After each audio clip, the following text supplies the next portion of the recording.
ನಮಸ್ಕಾರ. ತಮ್ಮ ಹೆಸರು ಸರ್? ಹೆಸರು ಬೈರಯ್ಯ ಅಂತ. ಬೈರಯ್ಯ ಅಂತ. ತಾವು ಯಾವ ಗ್ರಾಮ ಪಂಚಾಯತಿ ಸದಸ್ಯರಾಗಿರುವಂಥದ್ದು ಸರ್? ನಾವು ಇಂಡಸ್ಕೆರೆ ಗ್ರಾಮ ಪಂಚಾಯತಿ. ಇಂಡಸ್ಕೆರೆ ಗ್ರಾಮ ಪಂಚಾಯತಿ. ಹೌದು. ಇದೇ ಮೊದಲನೇ ಬಾರಿನಾ ಸರ್? ಇದೇ ಮೊದಲನೇ ಬಾರಿ ನಾವು ಸದಸ್ಯರಾಗಿದ್ದೀವಿ. ಇದೇ ಮೊದಲನೇ ಬಾರಿ ಸದಸ್ಯರಾಗಿರೋದು. ಸರ್, ನಿಮ್ಮ ಕುಟುಂಬದಲ್ಲಿ ನಿಮ್ಮನ್ನು ಬಿಟ್ಟು ಯಾವ್ದಾದ್ರು ರಾಜಕೀಯದಲ್ಲಿ ನಮ್ಮ ಕುಟುಂಬದಲ್ಲಿ ನಮ್ಮ ಬಿಟ್ಟು ಬೇರೆ ಯಾರು ರಾಜಕೀಯ? ನೀವು ಫಸ್ಟ್ ಟೈಮ್ ಬಂದಿರೋ? ಎಲ್ಲ ನಾವು ವ್ಯವಸಾಯಸ್ಥರು, ನಮ್ಮ ತಂದೆ ಎಲ್ಲ ವ್ಯವಸಾಯಸ್ಥರು. ಹಾಗಾಗಿ ನಾವು ಸರ್ ಮೊದಲನೇ ಬಾರಿನೇ ಗೆದ್ದಿದ್ದೀರಾ? ಹೇಗೆ ಅನಿಸ್ತದೆ ಸರ್ ತಮಗೆ ರಾಜಕೀಯದಲ್ಲಿ? ನನ್ನ ಜೀವನದಲ್ಲಿ ನನ್ನಿಂದ ಏನೋ ಒಂದು ಹಿಂದಿನಿಂದಲೂ ಸಾಮಾನ್ಯ ಜನಗಳಿಗೆ ಇವೆಲ್ಲ ಮಧ್ಯಮ ವರ್ಗದವರಿಗೆ ಏನಾದ್ರು ಒಂದು ನ್ಯಾಯ ದೊರಕಿಸ್ಕೊಡ್ಬೇಕು, ಸವಲತ್ತುಗಳು ಅವ್ರಿಗೆ ಸಿಗ್ಬೇಕಾದಂಥ ಸ್ವಾತಂತ್ರ್ಯ ಸಿಗ್ತಾ ಇರಬೇಕು ಅನ್ನೋದು ಹಿಂದಿನಿಂದಲೂ ನಾನು 85 ರಾಮಕೃಷ್ಣ ಹೆಗಡೆ ಕಾಲದಿಂದಲೂ ನಾನು ರಾಜಕಾರಣದಲ್ಲಿ ಸಣ್ಣದಾಗಿ ತೊಡಗಿಸ್ಕೊಂಡಿದ್ದೆ. ಹಾಗಾಗಿ ಅವರ ಆದರ್ಶ, ರಾಮಕೃಷ್ಣ ಹೆಗಡೆ ಅವರ ಆದರ್ಶ ಮತ್ತು ನಮ್ಮ ಜೆ ಸಿ ಮಾಧುಸ್ವಾಮಿಯವರು ಅವರ ಗಟ್ಟಿತನ, ಅವರ ಒಂದು ಕೆಲಸ ಕಾರ್ಯ ನನಗೆ ಭಾಳ ಇಷ್ಟ ಆಯಿತು. ಹಂಗಾಗಿ ರಾಜಕಾರಣಕ್ಕೆ ನಾನು ಇಳಿದೆ. ಇಳಿದು ಮೊದಲಿಂದಲೂ ನಾನು ರಾಜಕಾರಣಕ್ಕೆ ಬರೋದು ಮೊದಲಿಂದಲೂ ಜನಗಳಿಗೆ ನನ್ನ ಕೈಲಾದ ಸಹಾಯ ನಾನು ಮಾಡ್ಕೊತ ಹೋದೆ. ಹಾಗಾಗಿ ಜನಗಳೇ ನನ್ನನ್ನು ಆಯ್ಕೆ ಮಾಡಿ ರಾಜಕಾರಣಕ್ಕಾಗಿ ಪರಿವರ್ತನೆ ಮಾಡಿಬಿಟ್ರು. ಅವರೇ ಉದ್ದೇಶಪೂರ್ವಕವಾಗಿ ನಿಲ್ಲಿಸಿ ಕೇವಲ 3,000 ರೂಪಾಯಿ ನನ್ನ ಖರ್ಚು. ಅವರೇ ಏನು ಎಕ್ಸ್ಪೆಕ್ಟ್ ಮಾಡೋದಂತ ನನ್ನನ್ನು ಚುನಾಯಿಸಿ ಆಯ್ಕೆ ಮಾಡಿ ಕಳಿಸಿದ್ದಾರೆ. ಸರ್, ಈ ಗೆದ್ದಂಥ ಸಂದರ್ಭದಲ್ಲಿ ತಾವು ಒಟ್ಟು ಮತ ಅಂತ ಎಷ್ಟು ಪಡ್ಕೊಂಡಿದ್ದೀರಿ ಸರ್? ನಮ್ಮಲ್ಲಿ 600 ಮತಗಳಿದೆ ನಮ್ಮೂರು ಈ ಬೂತದಲ್ಲಿ. ಅದರಲ್ಲಿ ನನ್ನಗಿಂತ ಹಿಂದಿನವರು 4 ಜನ ಕಾಂಪೀಟ್ ಆಗಿದ್ರು. 4 ಜನ ಕಾಂಪೀಟಲ್ಲಿ ನಾನು 167 ಮತಗಳಲ್ಲಿ ಪಡ್ಕೊಂಡಿದ್ರಿ. ಎಷ್ಟು ಅಂತರದಲ್ಲಿ ಗೆದ್ದಿರಿ ಸರ್? ನಾನು 37 ಅಂತರದಲ್ಲಿ. 37 ಅಂತರದಲ್ಲಿ ಗೆದ್ದಿದ್ದೀರಾ. ತಮ್ಮನ್ನು ಯಾವ ಪಕ್ಷದಲ್ಲಿ ಗುರುತಿಸ್ಕೊಂಡಿರೋಂಥ ಸರ್? ನಾನು ಯಾವುದೇ ಪಕ್ಷದಲ್ಲಿ ಗುರುತಿಸ್ಕೊಂಡಿಲ್ಲ. ಸ್ವತಂತ್ರ ಅಭ್ಯರ್ಥಿಯಾಗಿ ನಾನು ಗೆದ್ದಿದ್ದೀನಿ. ಸರ್, ರಾಜಕೀಯ ಬಿಟ್ಟು ತಮ್ಮ ಬೇರೆ ಯಾವ್ದಾರು ಸಂಘ ಸಂಸ್ಥೆಯಲ್ಲಿ ಗುರುತಿಸ್ಕೊಂಡಿರೋಂಥದ್ದು ಇದೆಯಾ? ರಾಜಕೀಯ ಬಿಟ್ಟು ಯಾವ ಸಂಘ ಸಂಸ್ಥೆಗಳಿಲ್ಲ. ಹೆಚ್ಚಿನದಾಗಿ ಹಾಲು ಉತ್ಪಾದಕರ ಸಹಕಾರ, ನಾನು ಗೆದ್ದ ಮೇಲೆ ಹಾಲು ಉತ್ಪಾದಕರ ಸಹಕಾರ ಸಂಘ ತರಬೇಕು ಒಂದು ಆಸೆ ಇತ್ತು. ಮಹಿಳಾ ಹಾಲು ಉತ್ಪಾದಕರ ಸಹಕಾರ ಸಂಘ ತಂದೆ. ಆಮೇಲೆ ಒಂದು ಸುಮಾರು ಅಂತರ್ಜಲ ಕುಸಿತವಾಗಿರೋದ್ರಿಂದ ಒಂದು ಚೆಕ್ ಡ್ಯಾಮ್ಗಳು ಒಂದು ಚೆಕ್ ಡ್ಯಾಮ್ ಆಲ್ರೆಡಿ ರೆಡಿ ಮಾಡಿಸ್ತೀನಿ ನನ್ನ ಪೀರಿಯಡಲ್ಲಿ MI ಮೈನರ್ ಇರಿಗೇಷನಿಂದ. ಈಗ 2 ಚೆಕ್ ಡ್ಯಾಮ್ಗೆ 1,10,00,000 ರೂಪಾಯಿಗೆ ಒಂದು ಪ್ರಾಜೆಕ್ಟ್ ಹಾಕಿ ಅಪ್ರೂವಲ್ ಮಾಡಿ ಕಳಿಸಿದ್ದೀವಿ. ಮತ್ತು ಇನ್ನು 85,000 ಖಾಸಗಿ ಸೇತುವೆಯನ್ನು ಮಾಡಿಸಿದ್ದೀವಿ. ಹಂಗಾಗಿ ನಾನು ಯಾವುದೇ ಸಂಘ ಸಂಸ್ಥೆಗಳಲ್ಲಿ ಗುರುತಿಸ್ಕೊಂಡಿಲ್ಲ. ಇದೇ ಪ್ರಥಮ ನಾನು ಇನ್ನು ರಾಜಕಾರಣಕ್ಕೆ ಬಂದಿರೋ. ಹೌದೌದು ಸರ್, ಈಗ 3 ವರ್ಷ ಅವಧಿ ಕಳೆದಿದ್ದೀರಾ, 3.5 ವರ್ಷ ಅವಧಿ ಕಳೆದಿದ್ದೀರಾ. ಈ 3.5 ವರ್ಷ ಅವಧಿಯಲ್ಲಿ ಅಧ್ಯಕ್ಷರು ಕೂಡ ಆಗಿದ್ದೀರಿ ತಾವು. ಆವಾಗ ಏನೆಲ್ಲ ಒಂದು ಅಭಿವೃದ್ಧಿ ಕಾರ್ಯಗಳಾಯಿತು ಸರ್ ನಿಮ್ಮ ಒಂದು? ನನ್ನ ಅವಧಿಲಿ ನಾನು ಅಧ್ಯಕ್ಷ ಆದಂಥ ಅವಧಿಲಿ ನಾನು ಗ್ರಾಮ ಸಭೆಗಳನ್ನು ಮತ್ತು ಗ್ರಾಮ ಸ್ಥಾಯಿ ಸಮಿತಿಗಳು ನೆನಗುದಿಗೆ ಬಿದ್ದೋಗಿತ್ತು. ಆ ಸ್ಥಾಯಿ ಸಮಿತಿಗಳನ್ನು ಸ್ವಲ್ಪ ಚಾಲೂ ಮಾಡಿದೆ. ಆಮೇಲೆ ಗ್ರಾಮ ಸಭೆಗಳಲ್ಲಿ ಅಲ್ಲಲ್ಲಿ ವಾರ್ಡ್ ಸಭೆಗಳನ್ನು ಹಾಕ್ಕೊಬೇಕು ಅಂತ ನನಗೆ ಉದ್ದೇಶ ಇತ್ತು. ವಾರ್ಡ್ ಸಭೆಗಳನ್ನು ನಾವು PDO ಅವ್ರನ್ನ ಕರ್ಕೊಂಡು ವಾರ್ಡ್ ಸಭೆಗಳು ಹಾಕ್ಕೊಂಡು ಆಮೇಲೆ ಗ್ರಾಮ ಸಭೆಗಳಿಂದ ಜನಗಳ ಹತ್ರ ಹೋಗಿ ಶೌಚಾಲಯಗಳನ್ನ ಇದು ಭಾರತ ನಿರ್ಮೂಲನೆ ಇದಿತ್ತಲ್ಲ ಅದರಲ್ಲಿ ಅದೇ ಕಾರ್ಯಕ್ರಮನ ನಾನು ಸುಮಾರು ನನ್ನ ಎಕ್ಸ್ಪೆಕ್ಟ್ ಮೀರಿ ನಾನು ಮಾಡಿಕೊಡ್ತೀನಿ ನನ್ನ ಅವಧಿ. ಸದಸ್ಯರಾದ ನಂತರ ಏನೆಲ್ಲ ಒಂದು ಅಭಿವೃದ್ಧಿ ಕಾರ್ಯಗಳಾಯಿತು ಸರ್? ಸದಸ್ಯ ಆದಲ್ಲ ಅಥವಾ ಅಧ್ಯಕ್ಷರಾದಾಗ ಇಷ್ಟೆಲ್ಲ ಅಭಿವೃದ್ಧಿ ಕಾರ್ಯಗಳು ಮಾಡೋದು. ನೆಕ್ಸ್ಟ್ ಈಗ ಸದಸ್ಯರಾದ ನಂತರ ಮಾಜಿ ಅಧ್ಯಕ್ಷ ಆಗಿದೆ.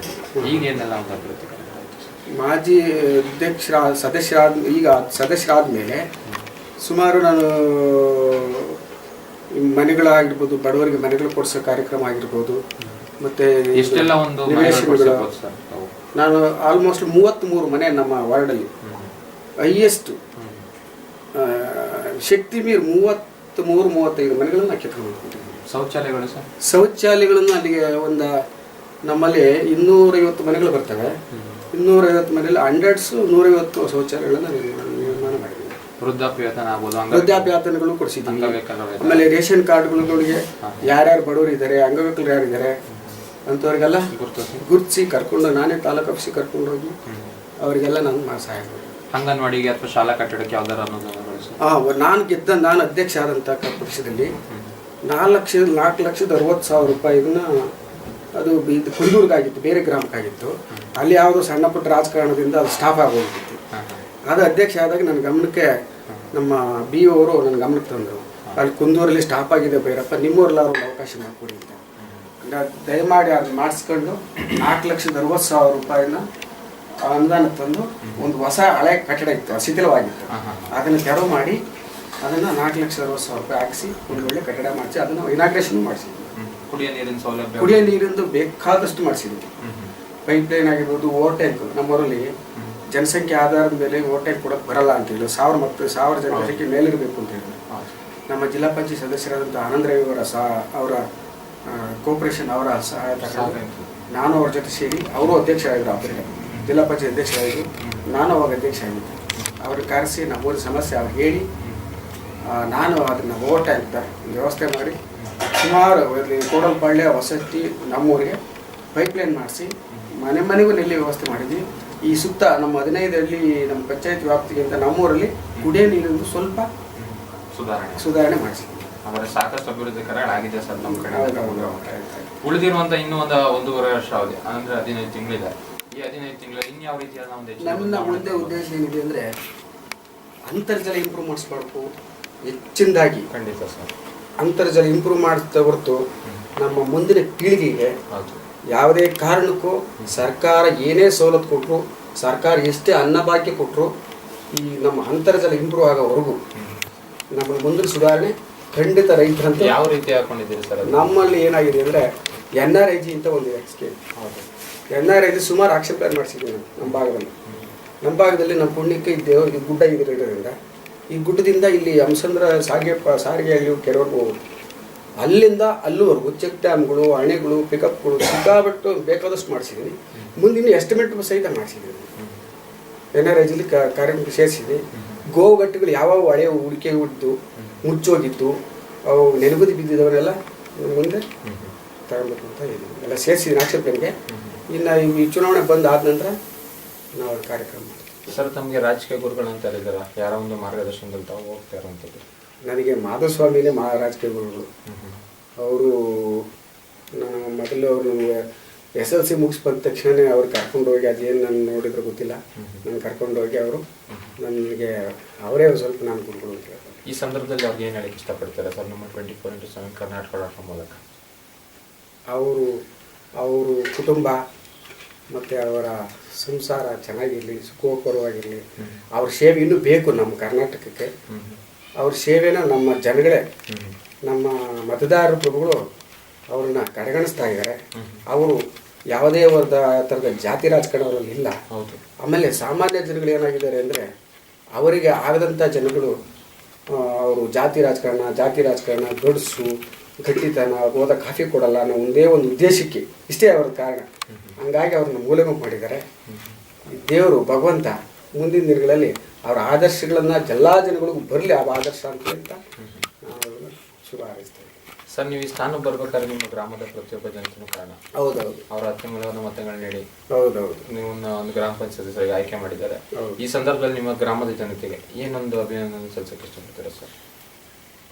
ಈ ಸಂದರ್ಭದಲ್ಲಿ ನಮ್ಮ ಜನಗಳು ಯಾವುದೇ ಮತಗಳ, ಯಾವುದೇ ಒಂದು ಜಾತಿ, ಆ ಜಾತಿ ಈ ಜಾತಿ ಇದ್ದಂಗೆ, ಕೋಮುಗಳು ಇದ್ದಂಗೆ ಇದುವರೆಗೂ ನಮ್ಮೂರಲ್ಲಿ ಯಾವುದೇ ಗಲಭೆಗಳಿಲ್ಲ, ಯಾವುದೇ ಕೇಸ್ಗಳಿಲ್ಲ, ಯಾವುದೇ ಇದುವರೆಗೂ ಸ್ಟೇಷನ್ ಬಿಟ್ಟಲು ನಾವು ಇಲ್ಲೇ ಸಣ್ಣ ಪುಟ್ಟ ಹಳ್ಳಿಗಳಲ್ಲಿ ನಾವು ನ್ಯಾಯ ತೀರ್ಮಾನ ಮಾಡ್ಕೊಂಡಿದ್ದೀವಿ ಇದುವರೆಗೂ.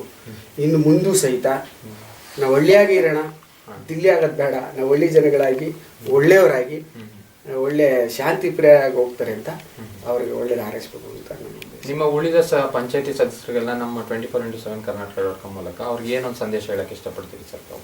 ನಮ್ಮ ಎಲ್ಲ ಸದಸ್ಯರಿಗೆ ಹೇಳೋದೊಂದೇ, ಅವರ ಸಾಮಾನ್ಯ ಸಭೆಗಳು ಬಂದಾಗಲಿ, ಕೆಲವು ಜನಪ್ರಿಯ ಕೆಲಸಗಳು ಮಾಡೋಕ್ಕಂತ ಒಂದು ಅವಕಾಶ ಸಿಕ್ತಂಥ ಸಂದರ್ಭದಲ್ಲಿ ಅವರ ಸ್ವಂತ ಕೆಲಸಗಳನ್ನ ಕೇಳದಲೆ ಅವರು ನಮ್ಮನೆ ಮೊದಲು ದೀಪ ಉರಿಯಲ್ಲ, ನಮ್ಮನೆ ಮೊದಲು ಚರಂಡಿ ಕ್ಲೀನ್ ಆಗಲನ್ನ ಬಿಟ್ಟು ನಮ್ಮೂರ ಮೊದಲು ದೀಪ ಉರಿಬೇಕು, ನಮ್ಮೂರಿನ ಎಲ್ಲ ದೀಪಗಳು ಉರಿಬೇಕು.